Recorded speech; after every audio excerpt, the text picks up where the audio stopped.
Salut! Salut Yannick, t'as rejoint ta chambre d'étudiante? Ouais, j'ai changé de décor cette semaine.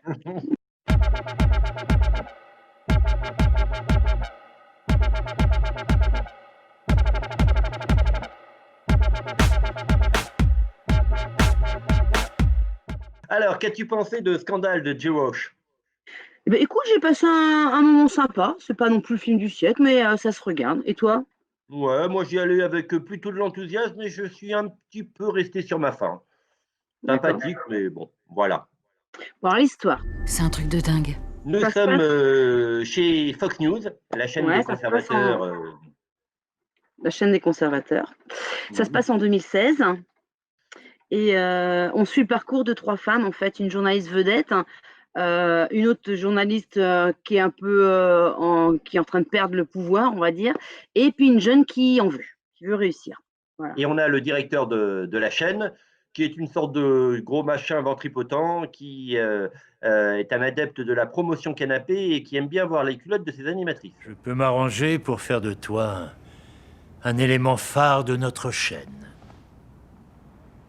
Mais je veux quelque chose en retour. Alors c'est Roger Ailes, donc le fondateur de Fox News, parce qu'en fait c'est vraiment une histoire inspirée, voire adaptée de faits réels. Combien de tweets il a fait?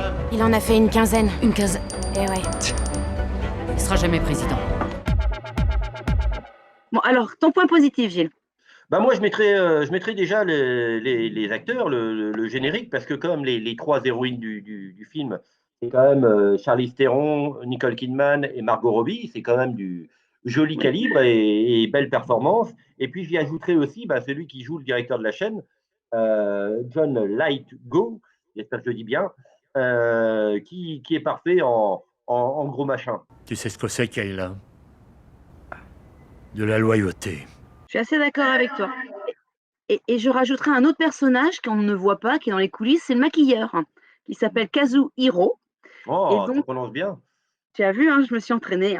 Je compatis, je vous jure. Et donc, en fait, pour coller au maximum au personnage réel, il a façonné des images 3D, hein, enfin des espèces de masques, en fait, et créé des prothèses à partir de là. Ça existe ce truc-là? Ouais. Donc, ce qui fait que c'est vrai que Charlize Theron, au départ, tu te demandes si c'est vraiment elle. Nicole Kidman, elle a des formes qu'on ne lui avait pas vues avant, du genre des hanches plus épaisses, une poitrine plus forte. Merci. Une chose est sûre, d'autres femmes feront comme moi. Il y a un petit côté perturbant quand même. C'est Ouais, parce t'as que, pas retrouvé les photos que tu regardes habituellement dans Closer ou dans Paris Match. non, ce qui est perturbant, c'est que du coup, tu cherches ce qui a changé. Et t'es là et t'es pas dans le film tout de suite, quoi, en fait. C'est ça le truc, mais bon, c'est pas bien gênant. Il faut faire éclater la vérité. En point négatif, en Je t'en bémol. prie, vas-y. Alors, en bémol, moi, je dirais que donc ça parle de faits quand même qui sont très forts. Ça parle de viol, d'agression. Donc, a priori, voilà, on devrait avoir à un moment être.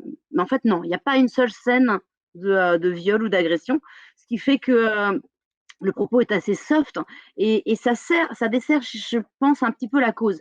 Parce qu'on se demande si elles n'ont pas exagéré, si. Enfin, ouais, ça m'a un Oui, peu. ce patron, ce n'est pas simplement un mec lourd, quoi. C'est un type qui a commis des crimes. Donc, du coup, ça dessert un petit peu le propos. Et C'est tu ça. vois, Jay Roach, le réalisateur, il y a 4 ans, il avait fait Dalton Trumbo sur le McCarthyisme et je le trouvais plus fort, plus rentre dedans. Là, effectivement, c'est comme si le studio lui avait dit, bon, tu as des stars, allez, tu nous fais un film tout public. Merci pour le conseil. Et moi, Mais je rajouterais en plus que dans la construction, des fois, entre ce qui s'est passé il y a 10 ans, entre la campagne de Trump, entre le moment où se passe le film, des fois, c'était un peu compliqué, quoi. écoute, moi j'ai trouvé ça assez sympa, justement, de suivre ces trois personnages. Maintenant, je sais pas à quel moment de la journée tu l'as regardé, par exemple. Je l'ai vu dans de bonnes conditions, ne sous-entend pas des choses, j'avais toutes mes compétences, ça va bien, hein. Non, non, c'est juste que c'est un petit peu compliqué. Tu as regardé? Tu as vu ce qu'on fait? Nous faisons quelque chose d'unique ici. Tout ensemble, chacune de nous. Et toi, tu peux nous laisser. Bon, résultat, une note de 0 à 5, c'est un film sympathique, c'est un thème important, là, moi, je mettrais une sorte de moyenne entre 0 et 5, je mettrais 3, quoi. Ouais, je suis assez d'accord. Moi aussi, je mettrais 3. Puis je trouve que ça a le mérite de rappeler un scandale qu'on a un peu oublié après l'affaire Weinstein, Epstein et tout ça. Donc, ouais, 3 c'est très bien et ça se regarde en famille sans problème, justement. Voilà, voilà. Et puis, comme on approche de la réouverture des salles de cinéma, prépare ton masque, on va bientôt retourner au cinéma. Ouais, ouais, super. Allez, à Bon, bientôt. allez, à la semaine prochaine. Salut. Est-ce que vous voulez qu'on évoque un détail important à propos de la domination Nous masculine? n'avons pas assez de temps, mais j'aimerais bien. On arrive à la fin de l'émission.